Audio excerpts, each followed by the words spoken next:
Hi fellow scientists, my name is Izzy, I'm a student here at Wake, and welcome to Science Hour. Alright, so this time, we're going to have some fun today. We always have fun, but we're going to have extra fun today. We're going to make slime. Now, it's everybody's favorite, but I do recommend gloves, just because it gets messy and sticky, and I hate sticky. But let's talk about our ingredients before we talk about the science, and before we actually do it. So, we're going to need Elmer's glue. White or clear glue is fine. We're going to need a bottle of liquid starch. We don't need a lot, so a smaller bottle should be okay. And we're going to need a stir rod or some kind of stirring mechanism. And then at the end, we're going to put it all in a little Ziploc bag. So, let's get started. We also need a bowl, though. Let's get a bowl first. We need about 1/4 of a cup of water. So I've already put 1/4 of a cup of water in our bowl. And we need about 1/4 of a cup of Elmer's glue.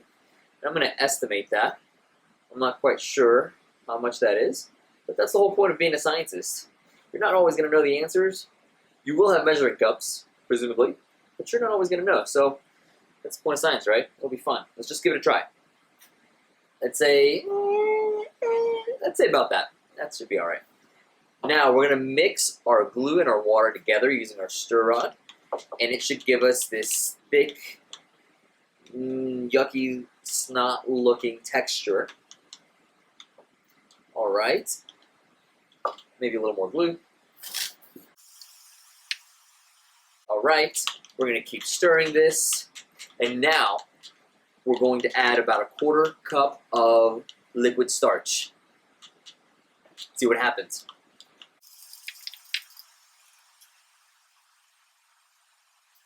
We forgot food coloring. You always have to have food coloring to everything. We've got some food coloring here. Let's see what happens. Just, let's say about 6 drops. All right, so we've added our glue, our water, and our starch, and then I'm just adding our food coloring to it, and let's see what happens. We get slime.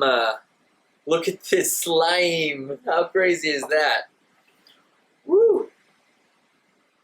This is what I'm talking about. All right, look at that.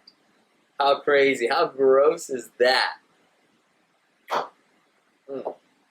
Now be careful, because this gets messy. So, you can play with it all day, honestly. I think I might stay here and play with it a few hours, but let's talk about the science first. So, when we think of glue, we think of this almost like slimy material, right? I mean, let's just pour some glue out. When we think of, not at home, but just on camera, when we think of glue, look how slimy it is, too. Right? It's very thick and viscous. And so, if we think about it, glue is just, it's what's called a liquid polymer, which means that there are a bunch of different little molecules that are attached together that make up one big unit, you could say. So a monomer is one version of it, but when you link a bunch of monomers together, you start adding to it and you make a polymer, almost like a train. We can't have a big train without the individual parts to it. So a molecule is one of the train carts, and then the whole polymer is the whole train. Now, what happens when we add liquid starch?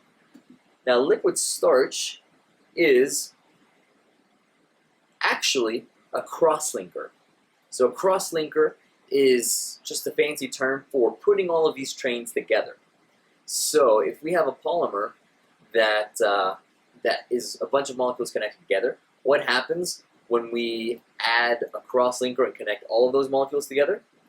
Well, it's just like the same thing with a train. If we have a bunch of trains that are parallel with each other, and then we somehow link them in a perpendicular fashion, then we have a bunch of trains that are now connected together, and they're cross-linked. And so, that's how we get slime. So really, these are just a bunch of cross-linked liquid polymers that come from glue. And so that's how we can keep its slimy texture. For you at home, I would recommend to try perhaps a different amount of liquid starch, a different amount of glue, maybe a different amount of water, and maybe you can even try different colors for your slime. See what your slime looks like if you have too much or too little of a certain ingredient, and then play around with it all day. There you go. I'm going to go ahead, open the bag, and we're just going to put it in there so we can play with it, and it'll be clean. And I'm sure the adult in the room will really appreciate that. So maybe we can just grab it with one hand. All right, fellow scientists, thanks for joining us again on this round of Science Hour. And remember, you don't need fancy equipment to be a scientist. You just have to have a question, hypothesis, run the experiments, analyze the results, and most importantly, have fun. We'll see you next time.